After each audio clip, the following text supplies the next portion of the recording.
Hello everyone, नमस्कार, स्वागत आप सभी का। चलिए शुरू करें आज की अपनी चर्चा। और क्या क्या है आज, सबसे पहले एक बार निगाह उस पर डालें। कल का कोई डाउट हो तो आप लोग वो डाउट भी पूछ सकते हैं।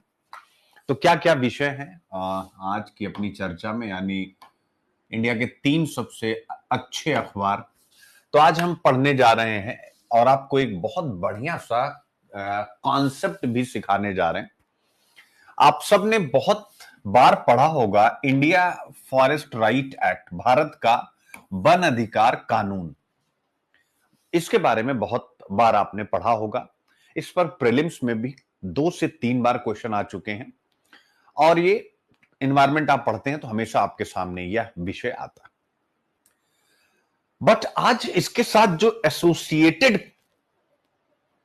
टर्म है, टर्मिनोलॉजी, वो बड़ी महत्वपूर्ण है।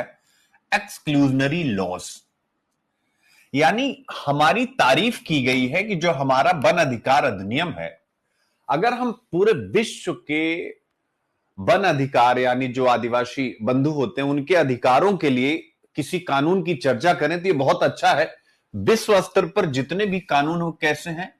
एक्सक्लूजनरी लॉ, बहिष्कार कानूनों से अलग है।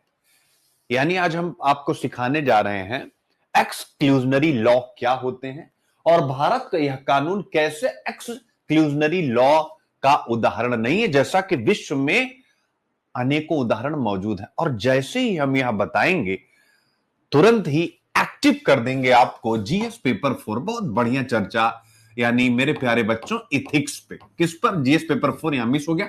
जीएस पेपर 4 इथिक्स, कि किस प्रकार से यह कानून नैतिकता को संरक्षित करता है। बड़ा ही बेहतर कॉन्सेप्ट आपके सामने आएगा। इसके साथ जीएस पेपर 1 में स्वाभाविक रूप से भारतीय समाज की विशेषताएं, जाति, जनजाति, तो जनजातीय समाज के ऊपर कोई प्रश्न अगर पूछा जाए, उनके संरक्षण के लिए यह कानून महत्वपूर्ण भूमिका निभाता है। इसलिए इंडियन सोसाइटी में जीएस पेपर 2 सरकारी नीतियां, सरकार के कानून, इंडियन पॉलिटी से जुड़ा हुआ। जीएस पेपर 3 स्वाभाविक है, यह मोबिलाइजेशन ऑफ रिसोर्सेस, उसके साथ साथ यानी कानून के द्वारा हम कैसे संसाधनों को मैनेज कर रहे हैं और कैसे इंक्लूसिव ग्रोथ यानी समावेशी समृद्धि की तरफ। जीएस पेपर 3 ए से प्रीलिम्स और एथिक्स, तो बड़ा बढ़िया टॉपिक है, अच्छे ढंग से आपको आनंद आने वाला है। फिर इसके बाद हम लोग चर्चा करेंगे, स्पेन में आज हिंदू में आया हुआ था कि ब्लैकआउट हो गया। ब्लैकआउट यानी समझिए बिजली चली गई, रिन्यूएबल एनर्जी से जो बिजली का उपयोग किया जा रहा था, ब्लैकआउट हो गया। कैसे हो गया? तो यह सबसे पहले अपने आप में इंपॉर्टेंट हो जाता है प्रीलिम्स के लिए कि भाई किस देश में अभी ब्लैकआउट हुआ रिन्यूएबल एनर्जी के संदर्भ में, तो वह स्पेन है। इस विषय पर बात करेंगे। फिर इस ब्लैकआउट से सीखेंगे जीएस पेपर 3, यानी हम इंफ्रास्ट्रक्चर, आधारभूत संरचना, ऊर्जा, और ऊर्जा में हम नवीकरणीय ऊर्जा की तरफ जा रहे हैं। हम क्या, संपूर्ण विश्व जा रहा है रिन्यूएबल एनर्जी की तरफ। तो क्या चैलेंजेस आ सकते हैं? आपने बहुत से पॉइंट पढ़े हैं, रिन्यूएबल एनर्जी के सामने क्या चैलेंजेस हैं। एक बहुत बड़ा चैलेंज आपके सामने आता है ग्रिड के लेवल पर, जो कि स्पेन में ब्लैकआउट होने का सबसे बड़ा रीजन रहा है। क्या रहा है इसका डीप एनालिसिस आपके साथ में करूंगा। तो देख सकते हैं नए नए विषय बच्चे, डायरेक्ट नहीं भी आ रहा तो भी इसको हम रिन्यूएबल एनर्जी पर ऐसे में कहीं पर भी यूज करेंगे, कुछ न कुछ तो आएगा। फिर इसके बाद मैंने कल आप लोगों से कहा था कि जाति जनगणना पर जितने भी मुद्दे हैं, अब चूंकि जाति जनगणना होगी, भारत सरकार की तरफ से कह दिया गया है, तो अब जितने भी टॉपिक आएंगे वो मैं आपके सामने रखूंगा ही रखूंगा। आज 2 टॉपिक थे तो लास्ट में मैंने दोनों कर दिए हैं। कल जो बताया उसी पैटर्न पर आपको इसको पढ़ते चले जाना है। कल मैंने डिटेल से आप लोगों को जाति जनगणना, तो the implication of caste enumeration, जाति जनगणना के या जाति गणना के क्या निहितार्थ हैं, कल ही मैंने उसका उद्देश्य सोआन सारी बातें चर्चा कर दी थी। तो कल वाले पार्ट पर ही आप इसको लेकर के चलिएगा, जीएस पेपर 1, 2 ए से और प्रीलिम्स के लिए। तो जाति जनगणना पर अपन लगातार चर्चा करेंगे। जैसे हमने कुंभ पे चर्चा किया, मैंने कहा था आएगा। बिहार पीसीएस में देखिए सीधा सीधा है, यूपी पीसीएस में भी देखिएगा सीधा सीधा आएगा। जो चीजें लगातार चर्चा में, उस पर हमें काम करने की जरूरत है। 2026 वाले कल मैंने बताया भी था कॉपियां कैसे बनानी है। आई होप आप सबने कॉपी बना भी ली होगी। फिर इसके बाद इंडस वाटर ट्रीटी, तो मैंने बता दिया भैया, ऑलरेडी डिस्कस कर चुका हूं ना जाने कितनी बार। इंडस वाटर ट्रीटी पर भारत सरकार का जो फैसला रहा, एआई के साथ नैतिकता का जुड़ा हुआ मुद्दा। मेरे प्यारे बच्चों, एआई किस तरीके से ढेर सारा बिजली कंज्यूम करता है डेटा प्रोसेस के लिए। वो बिजली किससे बनती है? ऑब्वियस है, थर्मल से। उसके कारण से कार्बन उत्सर्जन कितना होता है, बहुत बारी हम लोग चर्चा कर चुके हैं, इसलिए इसको भी लिख दिया ऑलरेडी डिस्कस। तो जो बच्चे मान लीजिए कि हिंदू, अब मैंने कल से कहा 5 मई से देखना चाहिए, कोई 6 मई से देख रहा है, कोई 8 मई से, तो घबराना नहीं चाहिए। राउंड एंड राउंड ये सारी चीजें हमेशा रिपीट होती रहती है, तो परेशान नहीं होना चाहिए, केवल हमें अच्छे लेक्चर का हिस्सा होना चाहिए। इंडिया मैरीटाइम हब कैसे बनेगा, पोर्ट इकोनॉमी मैंने कल ही आपके साथ चर्चा कर दी है। कास्ट ऑफ, ये भी टॉपिक उसी यानी जाति जनगणना से जुड़ा हुआ है, आप देखेंगे, छोटा सा आर्टिकल है। हाइड्रोजन बनाम बैटरी, स्वच्छ सार्वजनिक परिवहन की लागत कितनी बार करा चुका हूं। और इसके बाद हम लोग आते हैं प्रीलिम्स में, यानी प्रेस इंफॉर्मेशन ब्यूरो में। आप देख सकते हैं कुछ नए रिसर्च हुए हैं जिसके बारे में हम प्रीलिम्स की निगाह से आपको विस्तार से पढ़ाएंगे। Department of biotechnology and biotechnology industry research assistance council यानी बिराक ने अनाउंस किया है, दोनों ने मिल करके, a joint call for proposal on bio AI, bio artificial intelligence for establishing hubs under bio E3 policy. तो बायो ई3 पॉलिसी आप लोग विस्तार से पढ़ चुके हैं, और उसमें अब एआई को भी शामिल किया जा रहा है। इस विषय पर हम लोग प्रीलिम्स की दृष्टि से चर्चा करेंगे। ये हो गया पूरा का पूरा आपका। अब इसके बाद आते हैं यानी हिंदू और पीआईबी, फिर बिजनेस लाइन में आए, जिस टॉपिक से आज हम शुरुआत करने जा रहे हैं, सिविल सेवाओं में बढ़ती बेईमानी। यानी 2024 का यूपीएससी का रिजल्ट अभी अभी आया, और उसी को संदर्भ लेता हुआ यह आर्टिकल आपके सामने आता है, जिसमें करप्शन का जिक्र किया है सिविल सेवा में कुछ एग्जांपल्स के साथ। उसके बाद उसको दूर कैसे किया जाए, तो उसके लिए सेकंड एआरसी की 4th report ethics in governance में जो सुझाव दिए गए, हालांकि आर्टिकल में उसकी चर्चा नहीं, लेकिन उसको मैंने अपनी तरफ से आपको दिया है। तो सिविल सेवाओं में बढ़ती बेईमानी को हम प्रॉपर्टी इन गवर्नेंस के द्वारा कैसे दुरुस्त करें, इस विषय को बड़े अच्छे ढंग से मैंने डिस्कस कर दिया। जीएस पेपर 4 बहुत बढ़िया से आप पढ़ने जा रहे हैं। जीएस पेपर 2 लोकतंत्र में सिविल सेवाओं की भूमिका, गवर्नेंस वाले खंड का सेक्शन की एक यूनिट है, अगर आपने नोट किया हो। और उसके बाद ऐसे ऐसे जैसे मैं बिहार का ऐसे की बात करूं तो धोबिया कुकुर न घर के न घाट के, ऐसा एक प्रश्न आया था यूपीएससी के। ऐसे तो मैं कराता ही रहता हूं, इस पे करप्शन पे बहुत से मुद्दे आएंगे। धोबिया कुकुर न घर के न घाट के, आज आपको बहुत बढ़िया से इस विषय पर, धोबिया कुकुर न घर के न घाट के। और इसके साथ साथ मेरे प्यारे बच्चों, जैसा मैंने आप सबसे कहा कि कल से एक जबरदस्त फोकस यूपीएससी पर है, तो अब कोशिश यही रहेगी जिस दिन केस स्टडी आए उस दिन केस स्टडी भी। आज मैं आप लोगों को इस टॉपिक के साथ 2 केस स्टडी कराने जा रहा हूं। यानी जी हां, सिविल सेवा में करप्शन से संबंधित बहुत सी केस स्टडी आई हैं, जिसमें से 2 केस स्टडी आज आपको मैं इसी विषय से संबंधित कराने जा रहा हूं। तो आज आप 2 केस स्टडी भी सीखने वाले हैं, यानी जीएस पेपर 4 का पूरा पैकेज है आज के पहले आर्टिकल में। फिर इसके बाद अक्सर हम पढ़ते रहते हैं मेरे प्यारे बच्चों, प्राइवेट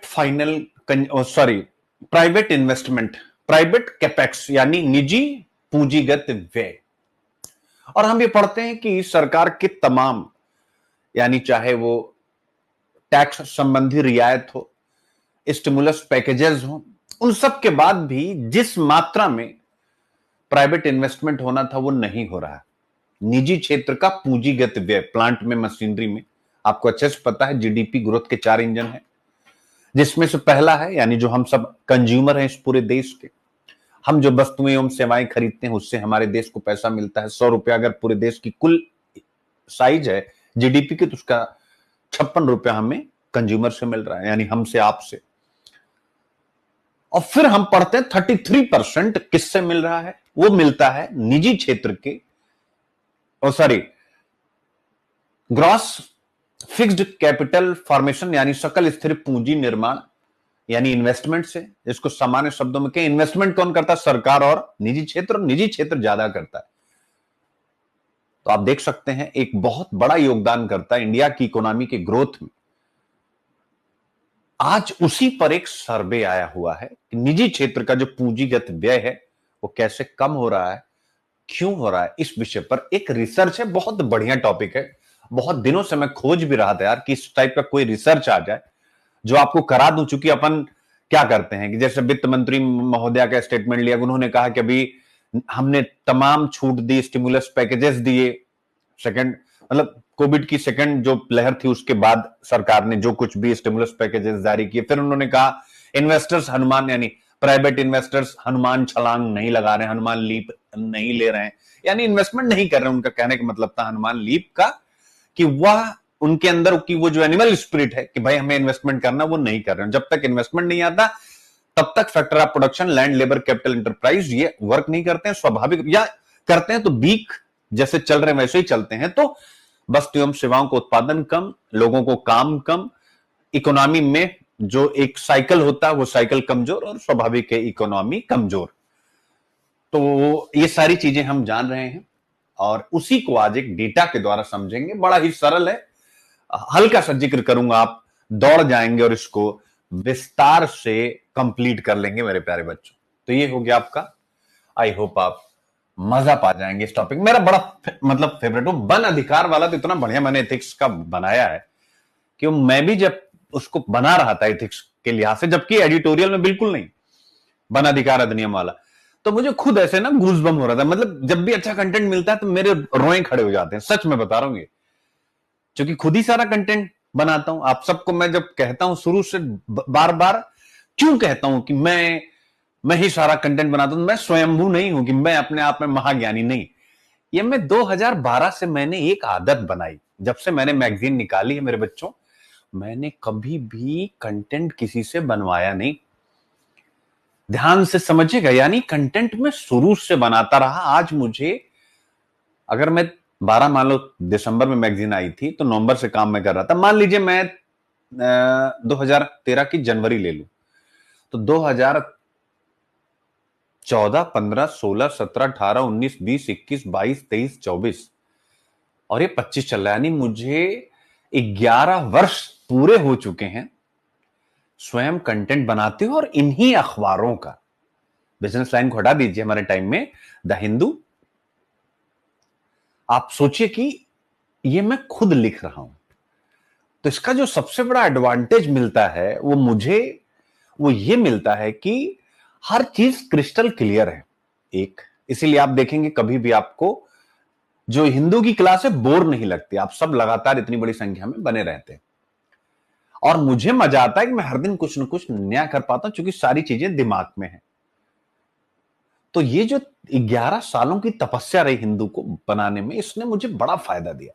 बड़ा फायदा इन द सेंस कि जब आप खुद बनाते हो ना तो आपका दिमाग, आपकी सोचने की क्षमता बढ़ती जाती है। आज आप सोचो, मेरा एक बच्चा है प्रेम कुमार पांडे, शायद क्लास में होगा, बेटे कमेंट करिए, उसका ऑप्शनल एंथ्रोपोलॉजी है और वो जिद पे है कि सर हमको प्री निकल जाएगा, पूरी मेंटरशिप मेंस में आपकी चाहिए। अब आपको मैं क्या बताऊं, अब कोई आदमी हंस भी सकता है कि ये आदमी बड़ा ज्ञानी, एंथ्रोमेंट जो है मेंटरशिप देगा। भाई मैंने तो एग्रीकल्चर मेरा नहीं था, मैंने रिदम को मेंटरशिप दी। अब उसके भाई को मैं जो है कजिन ब्रदर, उसको भी एग्रीकल्चर में मेंटरशिप दे रहा हूं। अब मैं इसका क्या कर सकता हूं? तो ये क्यों हो पाता है? बिकॉज आप इतना, जब आप कंटेंट पे काम कर लेते हैं तो आपकी सोचने समझने की क्षमता बहुत ज्यादा हो जाती, फिर आप कहीं से कुछ भी बना सकते हैं। ये मैं आपको कहना चाह रहा हूं। तो आज जो मैंने वन अधिकार वाला बनाया है, आप लोग आर्टिकल पढ़िएगा, मतलब क्योंकि मैं तो, और फिर जो मैं देने जा रहा हूं एथिक्स वाला एंगल, उसको पकड़िएगा और फिर आप सोचिएगा कि यार मजा आया कि नहीं मजा आया, गूज बम हुआ कि नहीं हुआ। बहुत बढ़िया, उसको मैं एकदम इत्मीनान से चार्ट वार्ट बना बना के समझाऊंगा। तो इसीलिए बच्चे मैं गारंटी कर देता हूं कि अगर प्रीलिम्स निकलता है तो ये हिंदू वो ताकत है कि आपको, आपकी सोचने की क्षमता बड़ा कर देता है। कितने क्वेश्चन आते हैं नहीं आते हैं उससे फर्क नहीं है, आपकी थिंकिंग प्रोसेस चाहे प्री हो चाहे मेंस हो। ये तो बहुत से बच्चे जो वायरल हुए, जिन्होंने हिंदू पढ़ करके सक्सेस प्राप्त की, मैं नहीं कह रहा हूं कि एकमात्र हिंदू, लेकिन स्वाभाविक हिंदू ने पिछले 2019 से ना जाने कितने बच्चे जो सिलेक्ट हो चुके हैं, लेकिन उन्होंने कभी, जो वायरल हुए बट उन्होंने सामने आए तो उन्होंने कहा कि हाँ सर आपके हिंदू की वजह से हमने, लेकिन उसके बाद उन्होंने कभी भी किसी प्लेटफॉर्म से नहीं बोला। तो नुकसान ये हो गया कि एक अच्छी चीज जो अपने आप में बहुत क्वालिटियर है, उसको संघर्ष करना पड़ रहा है। सबसे बड़ी बात अच्छी चीज मतलब मैं नहीं, अच्छी चीज मतलब ये मेरा कंटेंट, कि आप सोचो कि एक टॉपिक के कितने एंगल में खींच देता हूं, लेकिन आज भी यह विषय जो हिंदी माध्यम के, किसी भी माध्यम, लेकिन मैं अगर हिंदी माध्यम का कोर मतलब मेंटर हूं, जो हिंदी माध्यम की नैया को यहां से वहां पहुंचा सकता है, आज वो संघर्ष कर रहा है। और क्या यही वो कारण नहीं है कि हिंदी माध्यम संघर्ष कर रहा है? एक बार यहां से विचार कीजिएगा कि आज की दुनिया में कौन है जो सुबह सुबह 2 घंटा 2.5 घंटा उठ करके केवल कंटेंट बनाता है। टीचर की बात मैं कर रहा हूं, और उसके बाद शाम को लगभग उतना ही टाइम इसको बांचने में लगाता है। क्यों लगाता है? पागल थोड़े है वो। इसलिए क्योंकि उसे पता है जब तक बच्चे अपनी सोचने की क्षमता बड़ा नहीं करेंगे, वो कितनी भी पॉलिटी इकोनॉमी, स्टैटिक के बिना कभी सिलेक्शन नहीं होगा, मैं इनकार ही नहीं कर रहा हूं।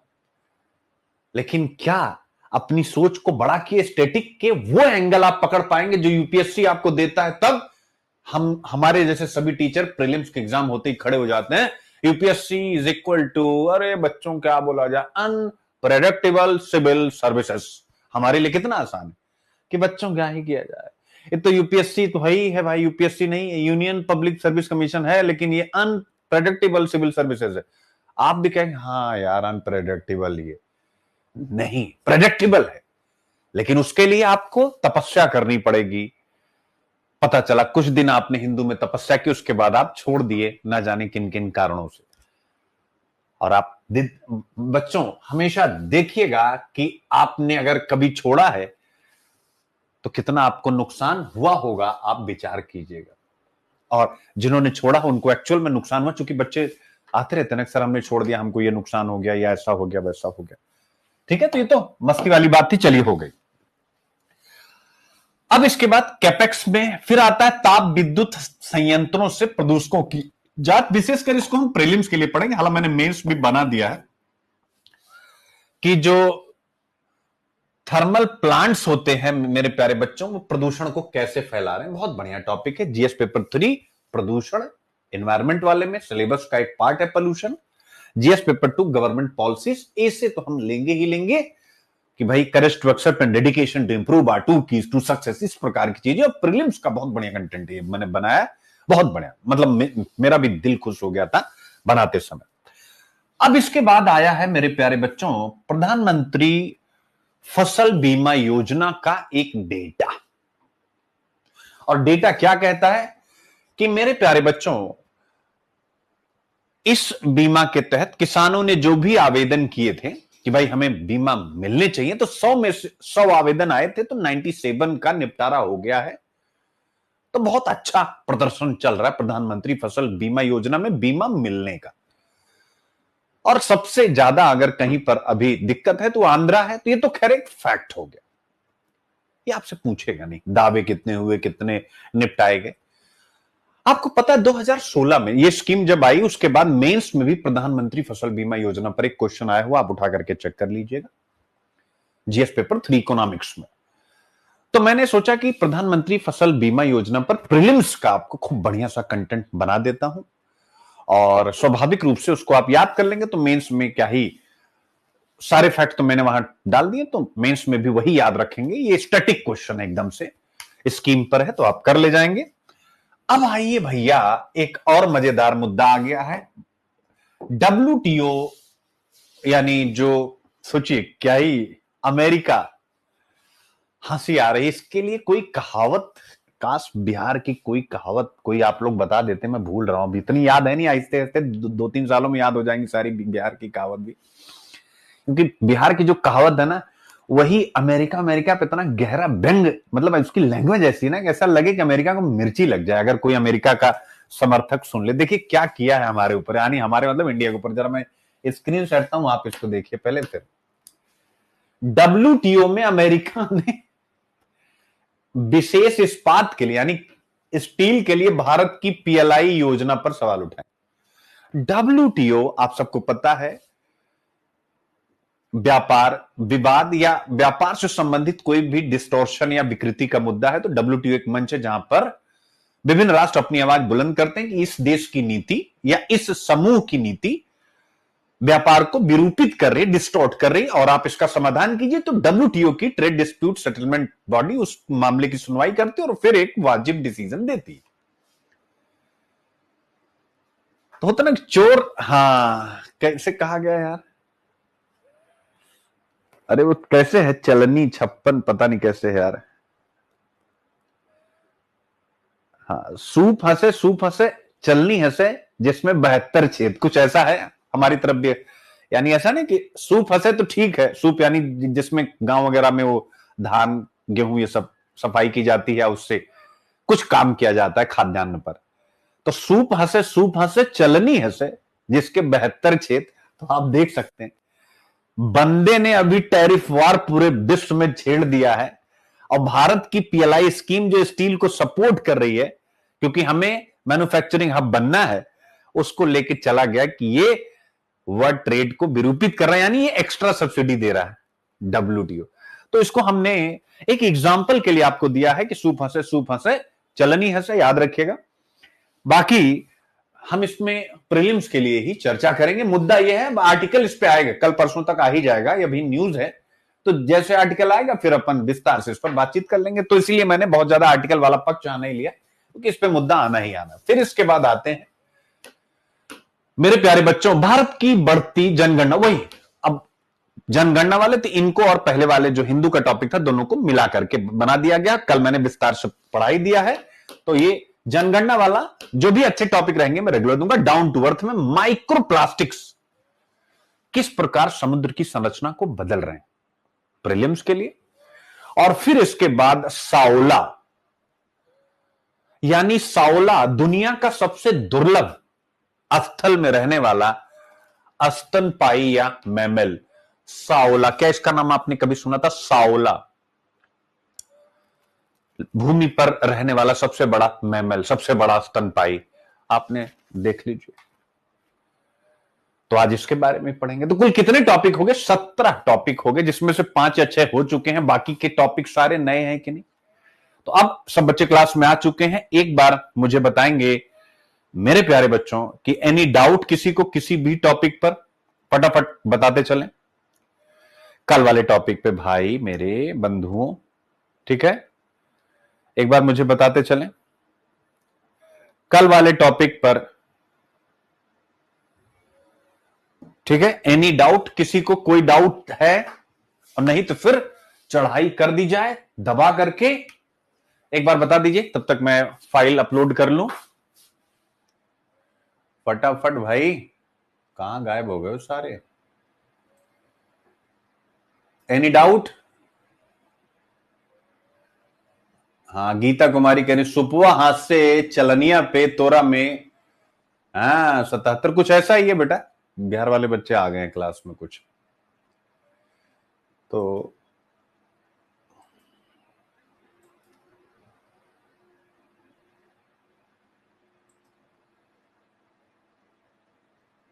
ठीक है, कोई डाउट नहीं। बहुत बढ़िया, बहुत बढ़िया, वेरी गुड, बहुत बढ़िया, ये हुई बात। तो चलिए अब फिर अगर डाउट नहीं है तो पहले विषय की तरफ यात्रा की जाए। सिविल सेवाओं में बढ़ती बेईमानी।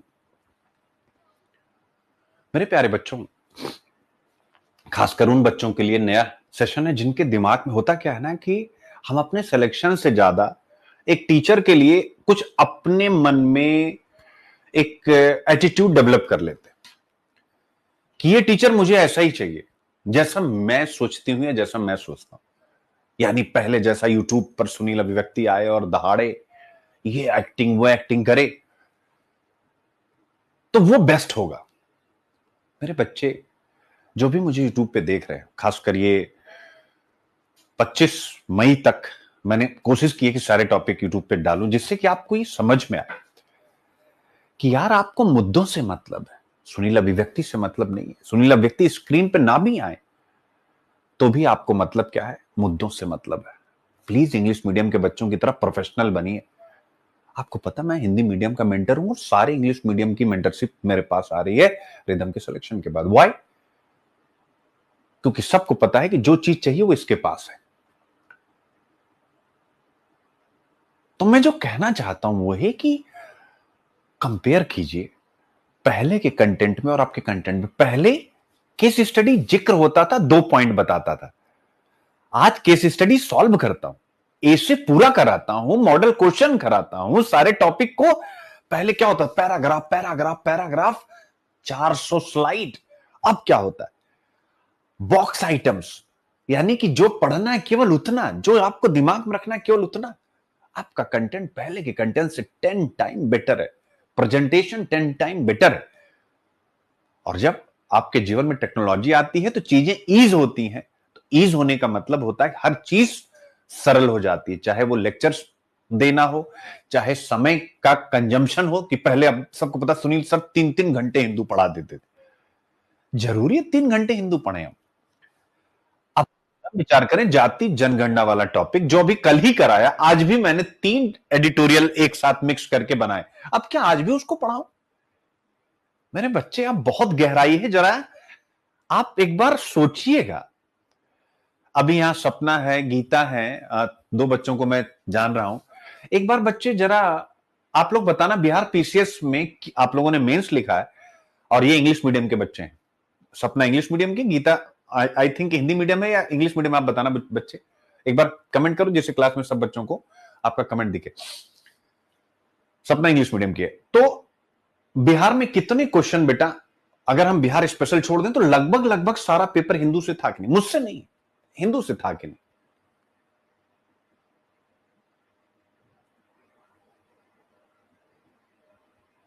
सपना और गीता कमेंट करें, क्या सारे क्वेश्चन यहां से मिल गए कि नहीं? कुछ ना कुछ, मैं नहीं कह रहा हूं डायरेक्ट, लेकिन जो एनालिसिस हम कर रहे हैं,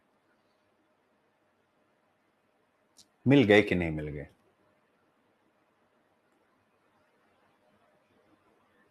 अच्छा, रहमान आप भी हैं, रहमान भी मेंस लिखे थे।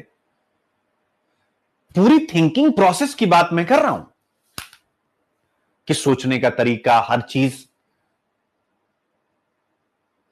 तो सबसे बड़ी बात यह होती है जो आपको मिलनी चाहिए, जिससे आपका काम होगा। सपना गिरी मैक्सिमम 70 to 80%, वो भी बहुत है। मैं कहता हूं अगर 60% भी आपको यहां से मिल जाए वो बहुत है।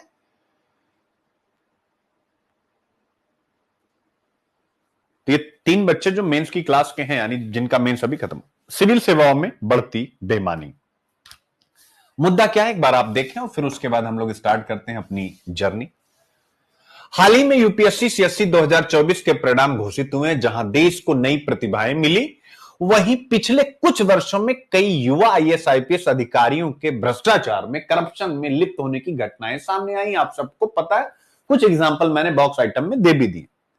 इसने भारत की सिविल सेवा की इस्पाती रीढ़ वाली छवि को चुनौती दी। Steel backbone image of India civil services को इसने चुनौती दी, यानी सिविल सर्विसेज में करप्शन का मुद्दा आप पढ़ने जा रहे हैं मेरे साथ।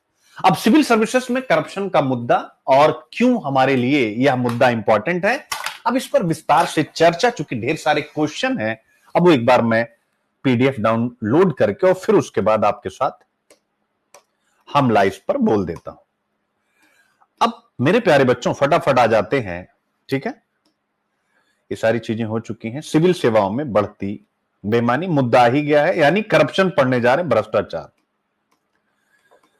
अब अगर हम देखें भ्रष्टाचार डायरेक्ट कहां है, तो मेरे प्यारे बच्चों, भ्रष्टाचार यूनिट 7 जीएस पेपर 4 है कि नहीं? जीएस पेपर 4 की लास्ट यूनिट अगर आप देखते हैं, प्रोबिटी इन गवर्नेंस, शासन में ईमानदारी में, लास्ट में एक यूनिट लिखी है, भ्रष्टाचार की चुनौतियां, चैलेंजेस ऑफ करप्शन, लिखा है कि नहीं? और वही विषय आज आप डिस्कस करने जा रहे हैं। तो क्या क्या डिस्कस हो जाएगा, पहले ये देख लेते हैं। हालांकि मैं स्टार्टिंग में सब बता चुका हूं। जीएस पेपर 2 गवर्नेंस, लोकतंत्र में सिविल सेवाओं की भूमिका, यानी मेरे प्यारे बच्चों, लोकतंत्र में सिविल सेवाओं की भूमिका, और उस भूमिका के बारे में कहा गया है कि बढ़ती बेईमानी। अब आपको मैं लोकतंत्र में सिविल सेवाओं की भूमिका अगर बताऊं तो क्या है, जब आप एनसीईआरटी पढ़ते हैं, भारतीय संविधान, इंडियन कॉन्स्टिट्यूशन, सिद्धांत एवं व्यवहार, अगर आपने एनसीईआरटी पढ़ी हो 9th और 10th वाली, English medium Hindi medium both बच्चे, तो आप क्या पढ़ते हैं उसमें? आप पढ़ते हैं मेरे प्यारे बच्चों, क्या जैसे ये ट्रायंगल है मेरे प्यारे बच्चों, अगर हम इसे डेमोक्रेसी का ट्रायंगल कहें, किसका? डेमोक्रेसी ट्रायंगल, डीटी, यानी लोकतंत्र का त्रिकोण मेरे प्यारे बच्चों, जो आप बचपन से पढ़ते आए। इसमें सबसे ऊपर स्वाभाविक है संविधान। संविधान की जो जिम्मेदारी मिली है, कस्टोडियन है, वो है, यानी हमारी जुडिशरी, टी लगा दिया, एस लगा दिया, कस्टोडियन को मैंने रिप्रेजेंट करने के लिए, यानी जुडिशरी टॉप पे बैठी हुई है, लेजिस्लेटिव यानी जो हमारे यहां कानून बनाने वाली इकाई है, एग्जीक्यूटिव यानी जो कार्यपालिका है मेरे प्यारे बच्चों। तो ये तीनों मिलकर के इंडिया की डेमोक्रेसी को बेहतर ढंग से आगे बढ़ाने। तो जब हम कार्यपालिका पढ़ते हैं, कार्यपालिका में दो पढ़ते हैं बेटा, एक परमानेंट यानी अस्थाई कार्यपालिका, और एक पढ़ते हैं नॉन परमानेंट यानी अस्थाई कार्यपालिका। तो ये जो मंत्री नेता ये हैं मेरे प्यारे बच्चों, ये नॉन परमानेंट एग्जीक्यूटिव है। तो लोकतंत्र में सिविल सेवाओं की भूमिका को इस त्रिकोण के द्वारा समझिएगा मेरे प्यारे बच्चों, यानी लोकतंत्र में सिविल सेवा और सिविल सेवकों की भूमिका क्या है? अस्थाई कार्यपालिका के रूप में जो भी विधि विधान यानी लॉ, रूल्स, रेगुलेशन है, स्कीम्स हैं, उनको ग्राउंड लेवल पर ले जाना, वो भी विदाउट लीकेज, यानी बिना किसी लीकेज के, रिसाव के, हाशिए पर खड़े अंतिम व्यक्ति तक केवल स्कीम, योजना, कार्यक्रम नहीं ले जाना, गवर्नेंस को ले जाना, यानी गवर्नेंस को कैसे ले जाना। अब यहां से आप समझिएगा मैं क्या समझा रहा हूं फिर से, वो यूनिट 1 लोकतंत्र में सिविल सेवाओं की भूमिका मेरे प्यारे बच्चों कैसे ले जाना, अस्थाई कार्यपालिका का काम क्या है, जो है सिविल सेवा। तो ये क्या करेगा? तो आप पढ़ते हैं गवर्नेंस के कितने एलिमेंट हैं मेरे प्यारे बच्चों, यानी सबसे पहले कानून का शासन, रूल ऑफ द लॉ, कानून का शासन स्थापित करना, ठीक है, जिससे नेशनल क्राइम रिकॉर्ड ब्यूरो के आंकड़े कमजोर पड़े। फिर इसके बाद ट्रांसपेरेंसी लाना, फिर इसके बाद अकाउंटेबिलिटी लाना, इसके बाद रेस्पॉन्सिवनेस लाना, यानी कानून का शासन, सहभागिता, पारदर्शिता, जवाबदेहिता, मितव्ययिता, यानी कि कम बजट के अकॉर्डिंग पैसा खर्च करना, सिविल सोसाइटी और प्रशासन के बीच में सहयोग, यानी जनता आपको अपना हितैषी माने, आपको माई बाप या भगवान ना माने। ये हैं गवर्नेंस के एलिमेंट। और जब परमानेंट ब्यूरोक्रेसी यानी सिविल सेवा इसको आगे बढ़ाती है, तब स्थापित हो जाता है गुड गवर्नेंस यानी सुशासन, जो कि वर्ल्ड बैंक हो या अन्य कोई संस्था इसी रूप में गुड गवर्नेंस को व्याख्यायित करती है। इसका मतलब है कि परमानेंट ब्यूरोक्रेसी यानी सिविल सेवा गुड गवर्नेंस की स्थापना करने वाला महत्वपूर्ण निकाय है, बॉडी है, संस्थान, इंस्टीट्यूशन है। यही लोकतंत्र में सिविल सेवा की भूमिका है। समझ गए कि नहीं समझ गए? अब आज के बाद कोई आपसे पूछेगा लोकतंत्र में सिविल सेवा की भूमिका समझ गए? और उसी के बारे में आज हम आर्टिकल पढ़ने जा रहे हैं। भ्रष्टाचार में लिप्तता सिविल सेवकों की यह एक चैलेंज है, एक चुनौती है। 100% पिक्चर क्लियर हो गई मेरे प्यारे बच्चों, मजा आ गया? ठीक है, इसी हिसाब से तो ये क्या है? अब आप कहेंगे सर ये तो current, no no no no, क्या ये करंट अफेयर्स है? लोकतंत्र में सिविल सेवाओं की भूमिका जो आप 5 लेक्चर में पढ़ेंगे, पता नहीं किसकी किसकी फिलॉसफी, लिखना 150 शब्द में, क्या इतने से आप नहीं लिख पाएंगे?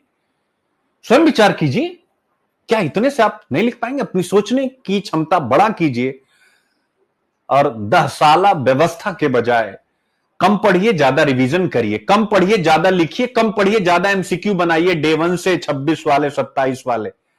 लेकिन हमारी आदत क्या, कोचिंग खत्म होगी उसके बाद टेस्ट सीरीज ज्वाइन करेंगे, तो कहां से प्रीलिम्स निकलेगा? डे 1 से, आज से नहीं कह रहा हूं कि बेटा डे 1 से आंसर राइटिंग। अगर आज मैंने लोकतंत्र में सिविल सेवाओं की भूमिका चार्ट के द्वारा समझा दी, तो क्या ये चार्ट बना करके जो मैंने शब्द बोले आप अपने शब्दों में नहीं लिख सकते?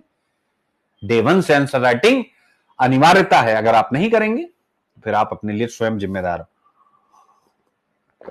ठीक है। और रिजल्ट और डाउन जाएगा। अभी आप देखते जाइएगा, ये रिजल्ट और डाउन जाएगा जब तक कि परिश्रम हम बढ़ाएंगे नहीं, जब तक हम परिश्रम क्वालिटेटिव नहीं करेंगे। क्या करेंगे? क्वालिटेटिव, कि जो पढ़ेंगे उसको लिखेंगे, क्योंकि मेंस 1750 नंबर लिख के मिलता है, पढ़ के नहीं मिलता। 4 ऑप्शन, 1000 बार बता दूंगा, प्रीलिम्स के 4 ऑप्शन क्वेश्चन के आपके सामने दिए गए हैं। उन चारों ऑप्शन में से सही आपको पता है तब भी कंफ्यूज होकर करते हैं। मेंस में तो कुछ दिया नहीं है, याद आता है क्या? मैंने तो भाई लगातार मेंस लिखा, सोच के लिखना पड़ता है। मेंस क्वालिफाई भी किया उसी प्रकार से, सोच के लिखा तो मेंस क्वालिफाई किया। तो आप सबको अब एक नई जिम्मेदारी अपने कंधों पर लेनी है, उन सरकारी स्कूल के बच्चों का मनोबल बढ़ाना जो आईएएस बनना चाहते हैं। लेकिन समस्या क्या है? इस पैटर्न पे मुसीबत का सामना कर रहे हैं। क्यों कर रहे हैं? चूंकि हम लोगों की आवाज नक्कार खाने में तूती की आवाज, आवाज किसकी? जो सोशल मीडिया पे वायरल हो। और उन आवाज में ऐसा नहीं कि वो आवाज मैं किसी को पार्टिकुलर कह रहा हूं, मैं जो कहना चाह रहा हूं उस बात के एसेंस को समझिएगा। अब बात क्या पहुंचनी चाहिए? भाई डे 1 से बच्चे आंसर राइटिंग करें, लेकिन नहीं, ये बात पहुंचेगी। डे 1 से एमसीक्यू बनाना शुरू कीजिए। यानी आज अगर मैं आपको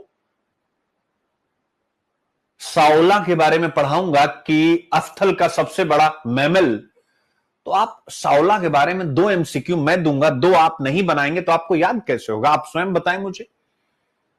आज आप पढ़ ले रहे हैं कि लोथल में ये मिलता है, तो क्या हम 5-6 एमसीक्यू बना करके वहीं प्रैक्टिस कर लें तो किसी दूसरे के टेस्ट सीरीज की आवश्यकता होगी, लेकिन बाद में होगी, अभी नहीं होगी। मेरे बच्चों, बदल दो अपने आप को, एक अभियान की तरह लो मेरी बातें, एक आंदोलन का रूप अब लेनी चाहिए आपके दिलों में। यूट्यूब पे नहीं, शॉर्ट्स में नहीं, आपके दिल में। परिवर्तन लाने के लिए लाखों लोगों की जरूरत नहीं, परिवर्तन 10, 20, 50 ही लाते हैं, बाकी दुनिया उनकी फॉलोअर होती।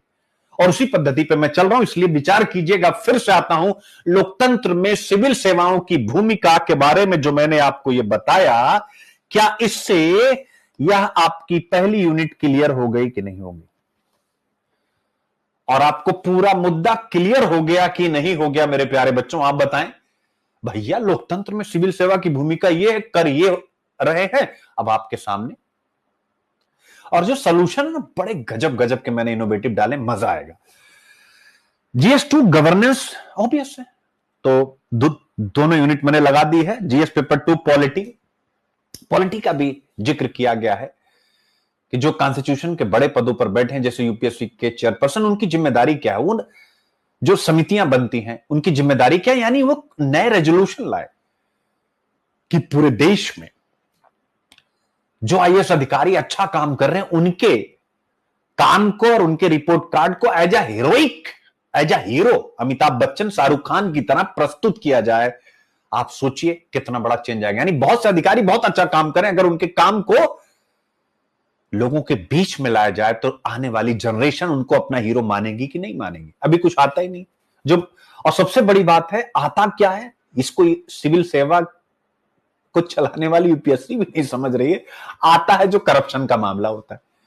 जो बेचारे अच्छा काम कर रहे हैं उनका तो जिक्र आता ही नहीं।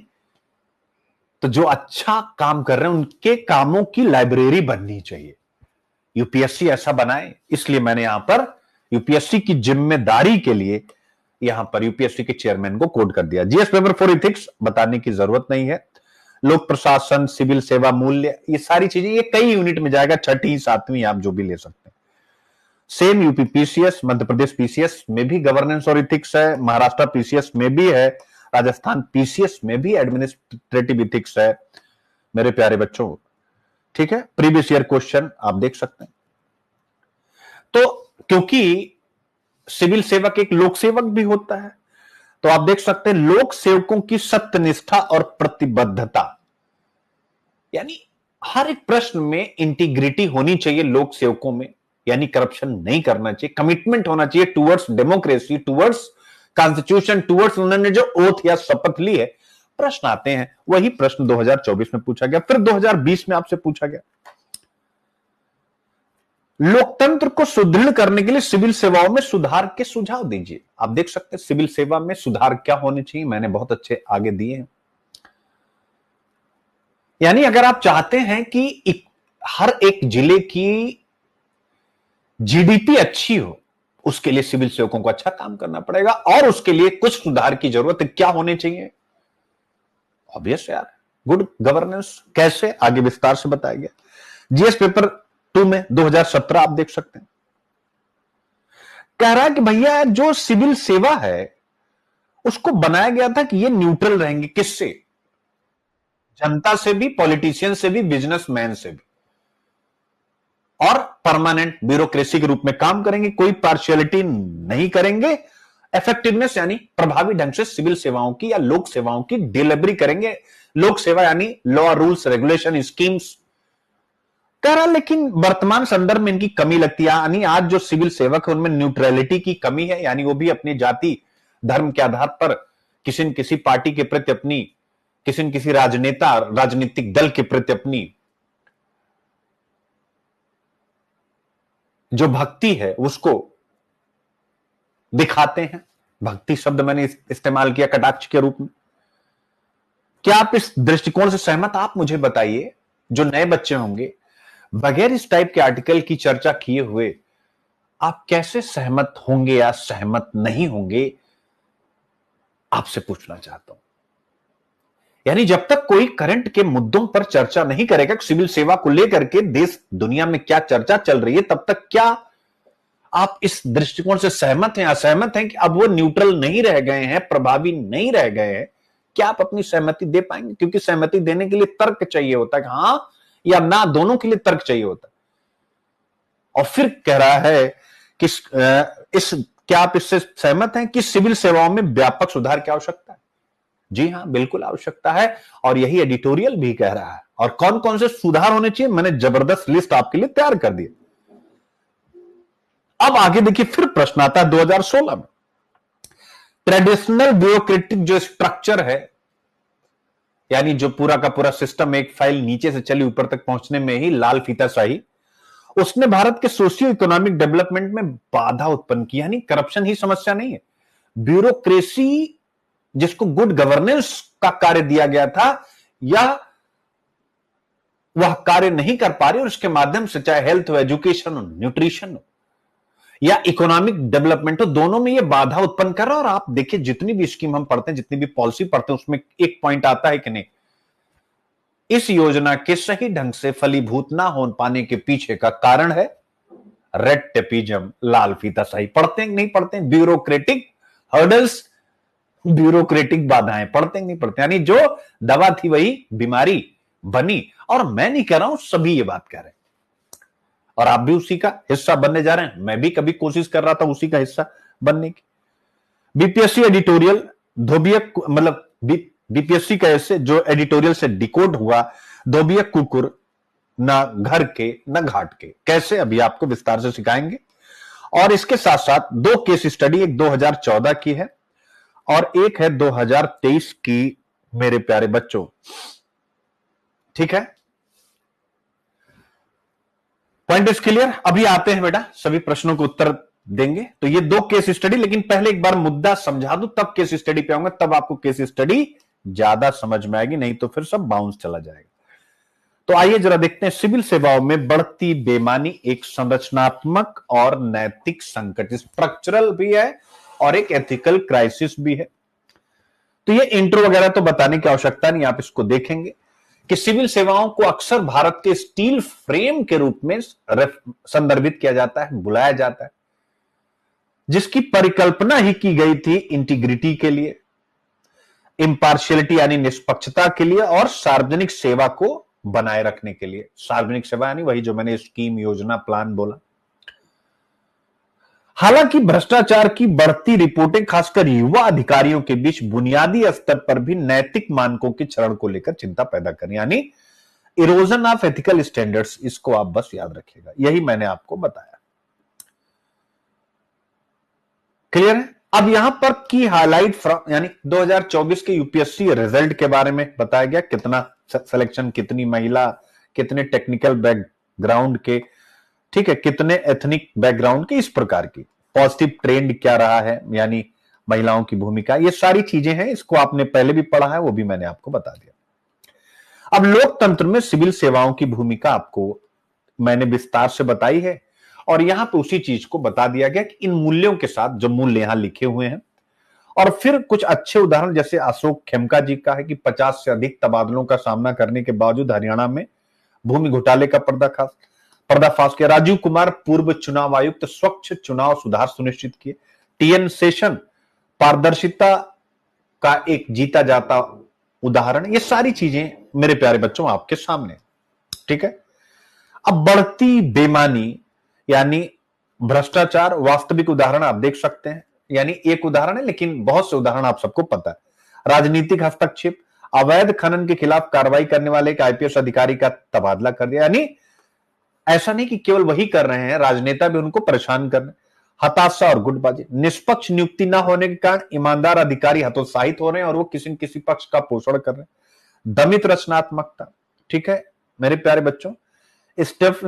स्टिफल्ड क्रिएटिविटी यानी नवीन शिक्षा परियोजना शुरू करने के कारण कलेक्टर को हटाया गया, यानी उसने कुछ नया किया, इनोवेशन किया तो उसको हटा दिया गया नेता के कहने पर। लवासना में जो प्रशिक्षण हो रहा है उसकी भी कमियां हैं एथिकल पॉइंट ऑफ व्यू से, ऐसा आर्टिकल में कहा गया।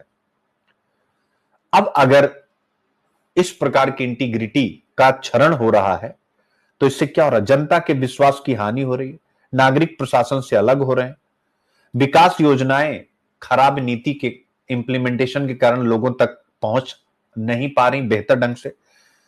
इसके अलावा जो नैतिक अधिकारी यानी जो बहुत से अधिकारी जो ईमानदार होते हैं उनका मनोबल भी कमजोर होता है और सेवा वितरण में गिरावट आती है, जिससे जनता में असंतोष बढ़ता है। ये सारी बातें ठीक है ना।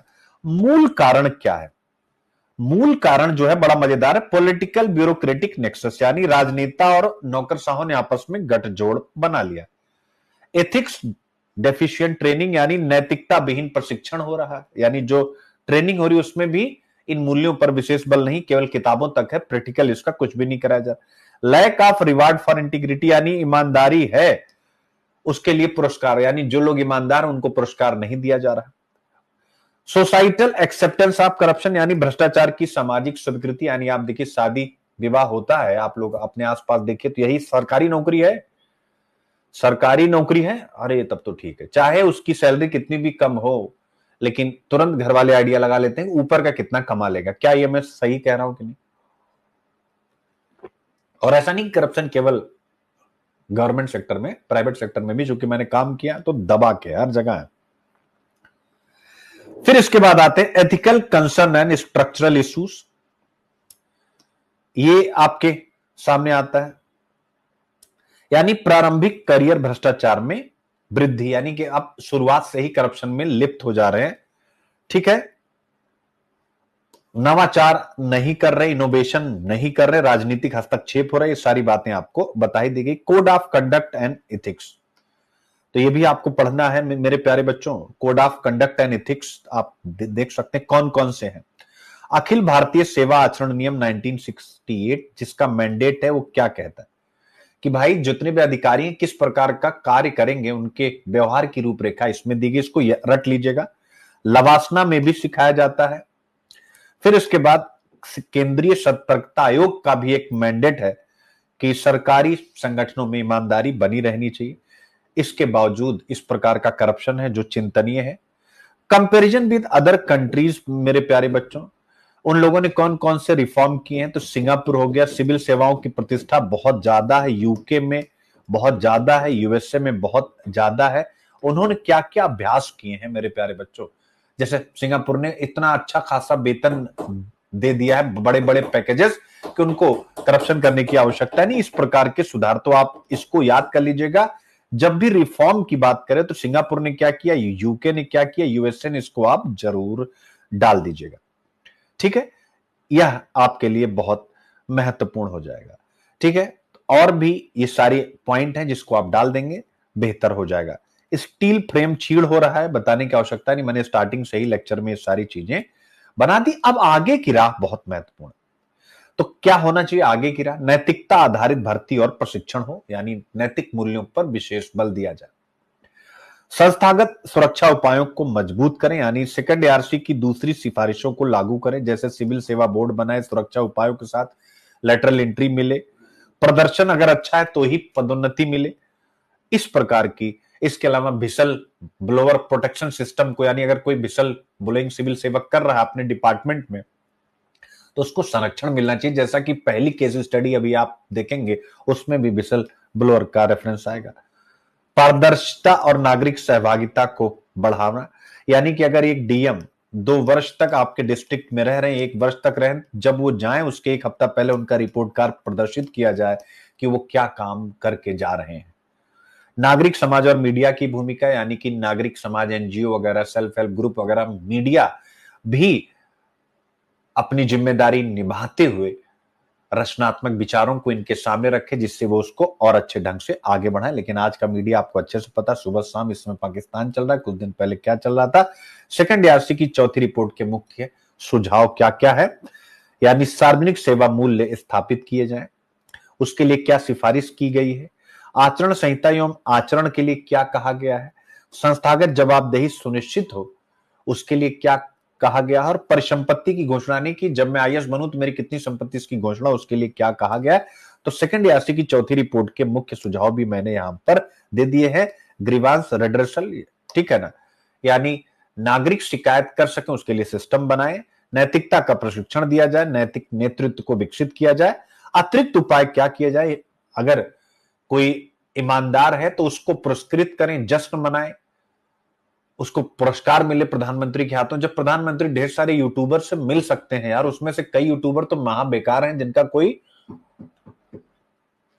मतलब ही नहीं, गालियां बकते हैं यार, वो लगातार गालियां गालियां बक सकते हैं, लेकिन आप अपने पर्सनल जोन में, पर्सनल डोमेन में, मोदी जी जिन लोगों से मिले हैं आप देख सकते हैं, केवल एक आधार है उनका, विश्वास करेंगे, उनके अपने फॉलोअर्स हैं, उन सब का रिस्पेक्ट है। लेकिन चलो उनसे मिले, मेरे प्यारे बच्चों, जो लोग अच्छा कर रहे हैं उनको भी तो बुला करके हजारों की संख्या में आज उन आईएएस अधिकारियों से मिला जा रहा है जिन्होंने बेहतर परफॉर्म किए अक्रॉस वो जाति, धर्म और ये सारी चीजें।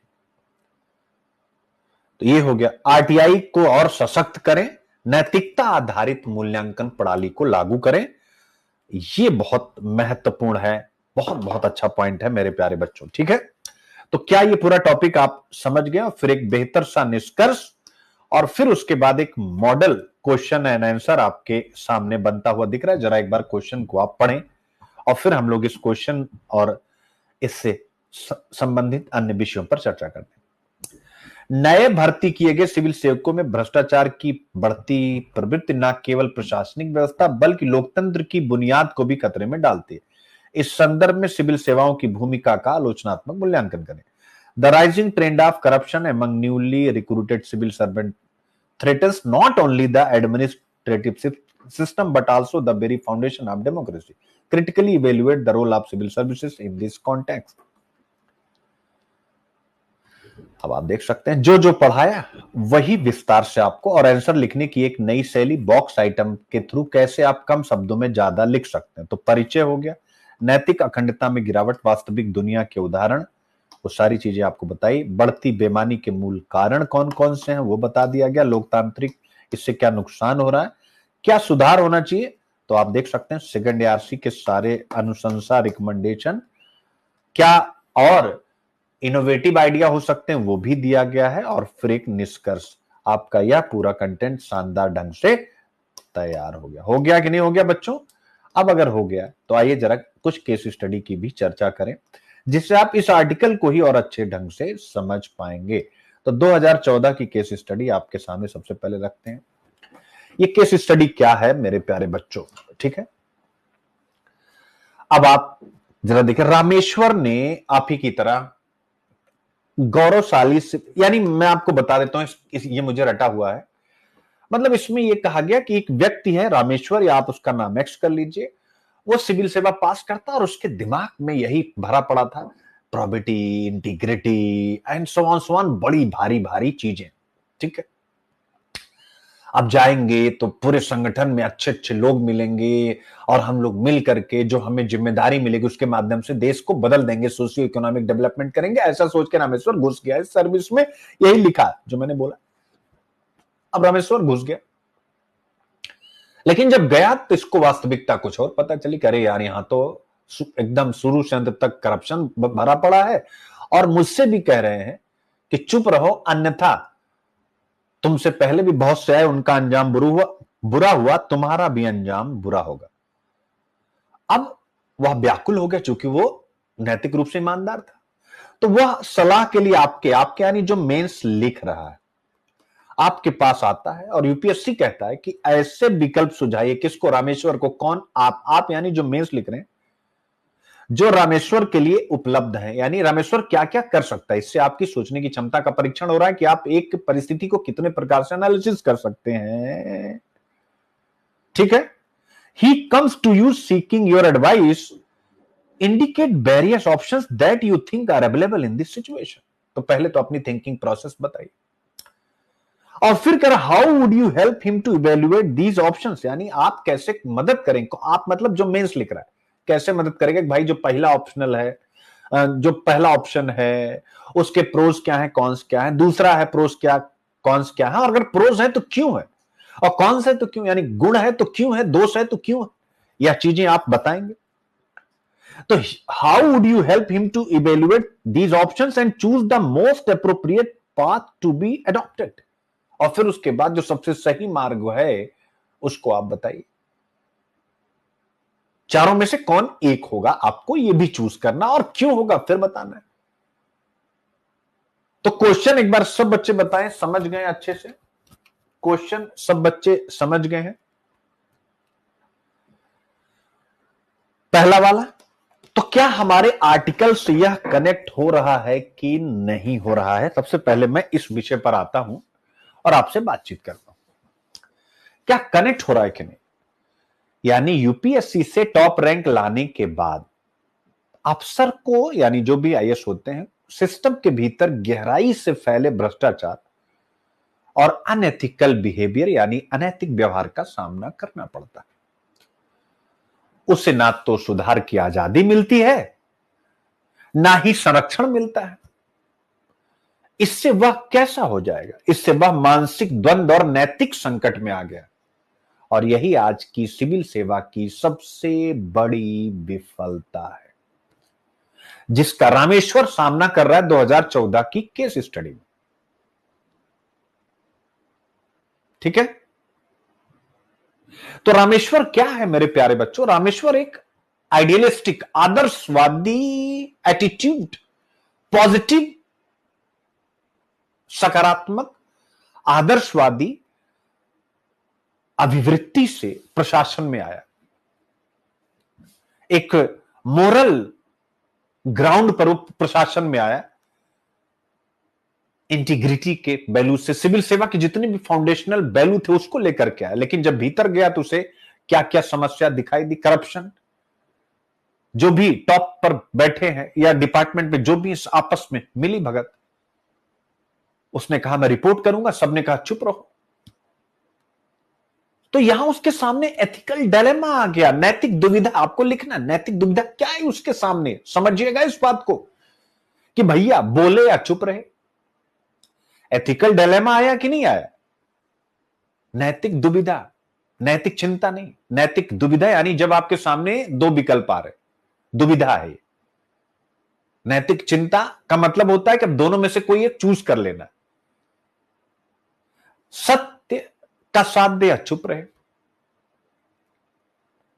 एथिकल वैल्यूज को आगे बढ़ाए दूसरा, या संस्थागत रूप से चुप्पी साध ले जैसा कि और लोगों ने भी साधी हुई है, तीसरा अपने आदर्श को यानी सिविल सेवा के फाउंडेशनल वैल्यूज को आगे बढ़ाए, या आत्म सुरक्षा को ध्यान में रखते हुए चुप हो जाए। आई होप आप मुद्दा समझ गए। अब मेरे प्यारे बच्चों देखिए, इसको अच्छे से समझिएगा, क्योंकि एक ही टॉपिक से आप ना 25 टॉपिक समझ सकते हैं, और नहीं तो 25 टॉपिक से आप एक टॉपिक नहीं समझ पाएंगे, इस बात की मैं गारंटी दे रहा हूं। तो समाधान के विकल्प क्या होंगे?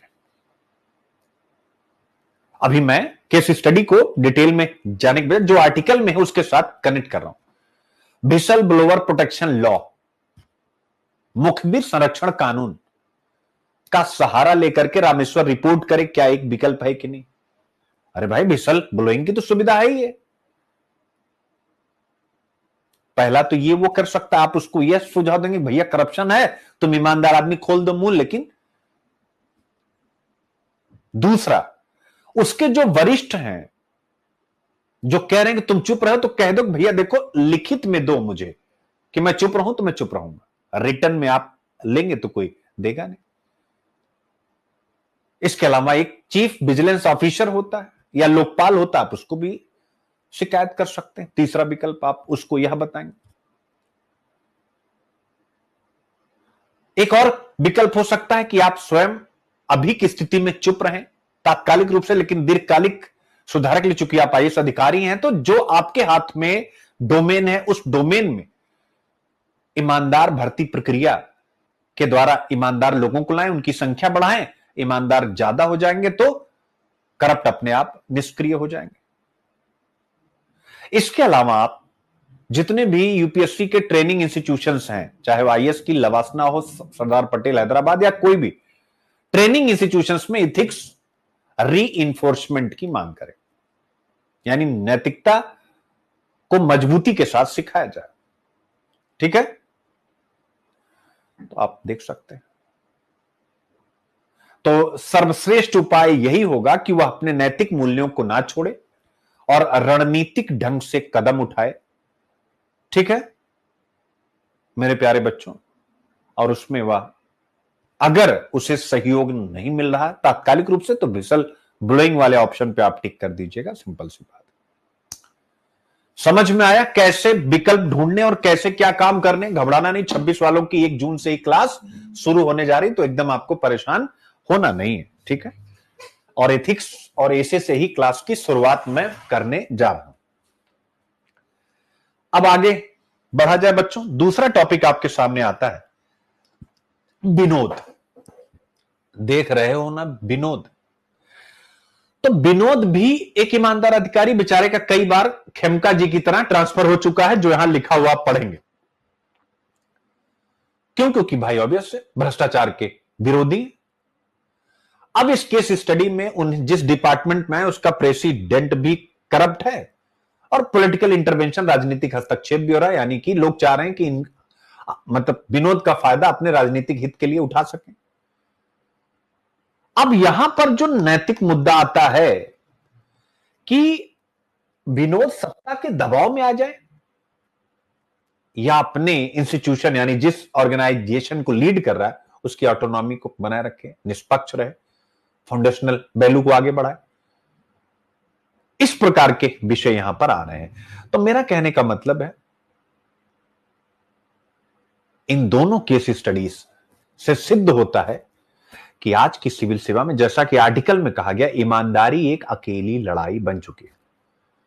प्रशासनिक नैतिकता संस्थागत रूप से कमजोर हो चुकी है और राजनीतिक हस्तक्षेप कहीं ना कहीं समस्या बन रहा है। मेरे प्यारे बच्चों, क्या आप समझ पाए जो मैं समझाना चाह रहा था? एक बार प्लीज आप बताएं फटाफट। ठीक है,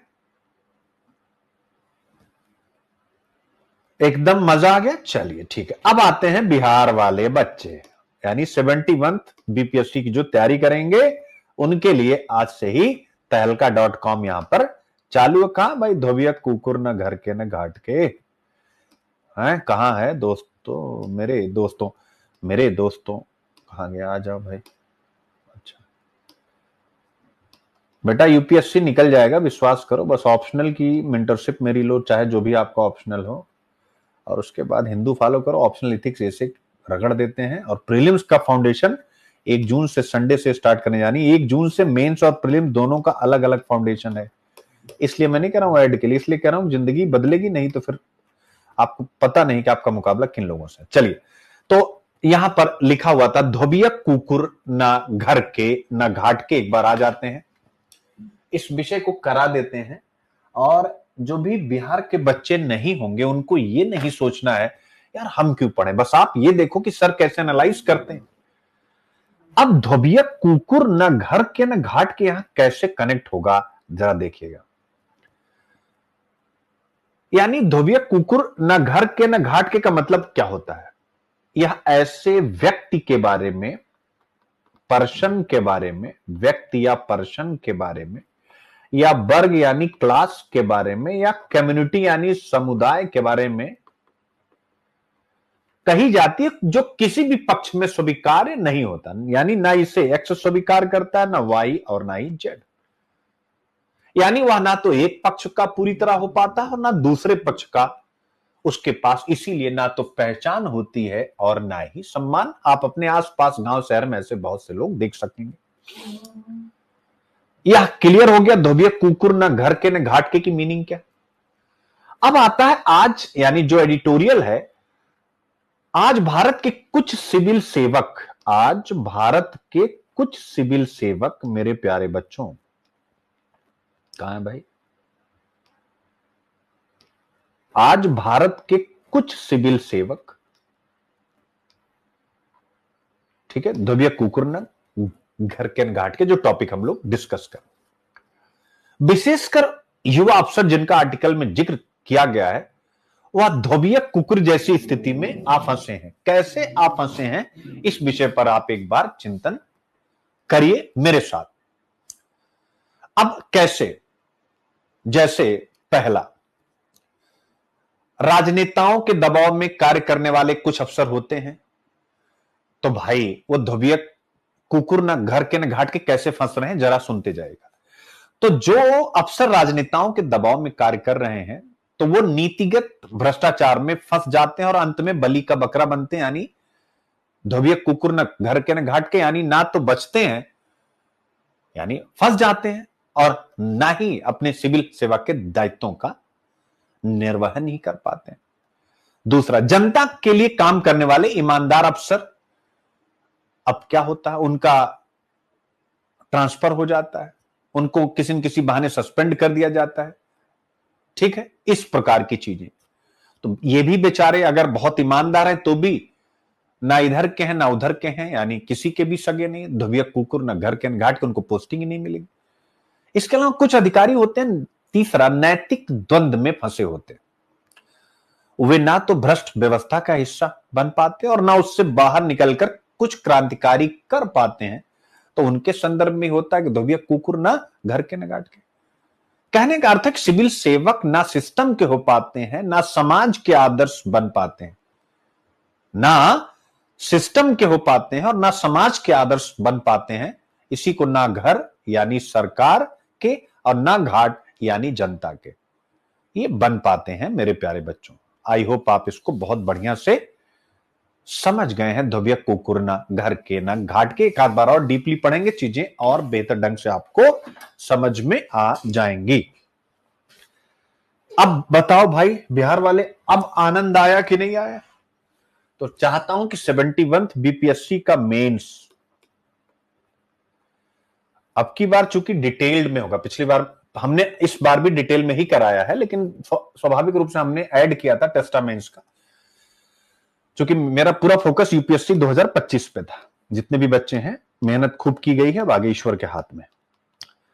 तो 71 बीपीएससी का मैं इंतजार कर रहा हूं, कम से कम 1000 बच्चे तो मेरे अंडर में मेंस लिखे। तो इसलिए भैया ये खुला आमंत्रण है, और इस बार 71 का जो मेंस होगा उसकी हर एक चीज मार्केट में होगी, हर चीज मार्केट में हम लोग डालेंगे, और आप देखिएगा कि किस लेवल का काम होगा।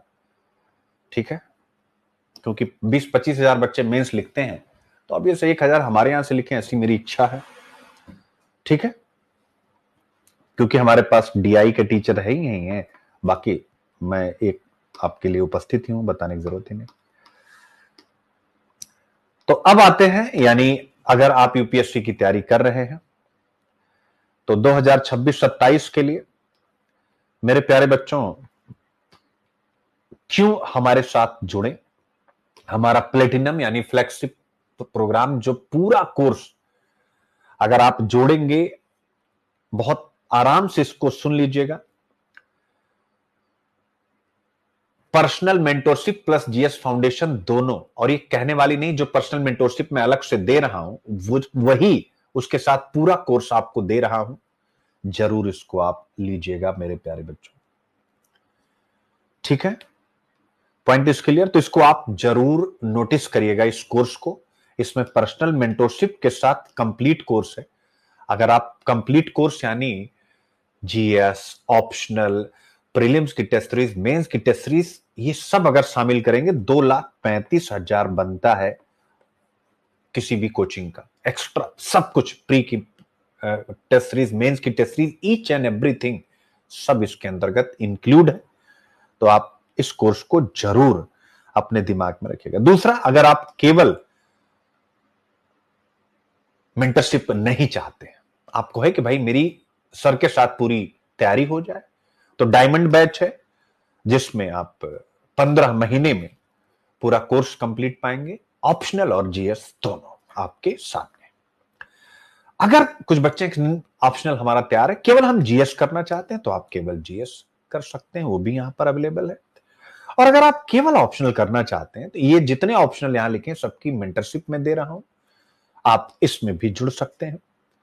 अगर कुछ बच्चे हम तो सर बिहार की करते हैं, केवल ऐसे पढ़ेंगे, या हम यूपीएससी का ऐसे, इस बार बड़ा टफ ऐसे था, तो आप ऐसे की पूरी क्लासेस अब की बार देख सकते हैं। 50 लेक्चर यानी 50 सेशन होने जा रहा है, तो आपको मजा आने वाला है, याद रखें अलग से। और ऐसे तो खैर सबको पढ़ना चाहिए। और केवल मेंस की मेंटरशिप अगर किसी को लेनी है, 2025 वालों के लिए है, हमेशा याद रखिएगा।